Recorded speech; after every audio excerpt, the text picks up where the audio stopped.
እንኳን ደስ አለ። ሰው እኮ ቢያመሽ ቢጨፈር ቢዝናና ሚስቱን በመኪና ሊወስድ ነው። እንደርሳለና በባስ ቢሆን ኧረ በእናትህ ያመልጠናል። እኔ በእናትህ እንደዚህ አይነት ቦታ ይዘኸኝ አትምጣ። እንደዚህ አይነት ቦታ ስመጣ ምን አይነት እከካም ቅንቅናም ባል እንዳገባው ፎካታም ባል እንዳገባው ትዝ የሚለኝ ሰምተኸኛል አይደል? አይተሃል ግን ለቤተሰቡ የሰጠውን ለእናትና ለአባቷ 20 ግራም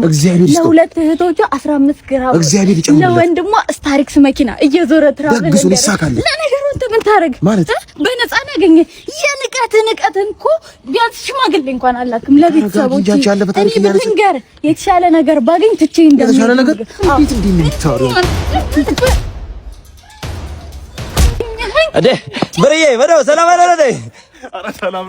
ፓፓ ዊስኪው ሰራልን ዊስኪው ገዛኸኝ ምን አይነት ድግስ እንደደገስ አልገባም ገብተህ እሺ ተሳለሽ አይደል ባለንጀራ ፊት ለፊት አወርሽ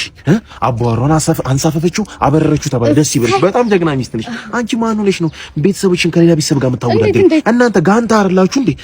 እሱ ለአንድ ወንድሙ አስታሪክ ሰጠ ለ12 ወንድሞችሽ መኪና ልግዛኔ ለሁለት እህቶቹ 20 ግራም ወርቅ ሰጠ ለሰባት እህቶችሽ 20 ግራም ወርቅ ልስጥ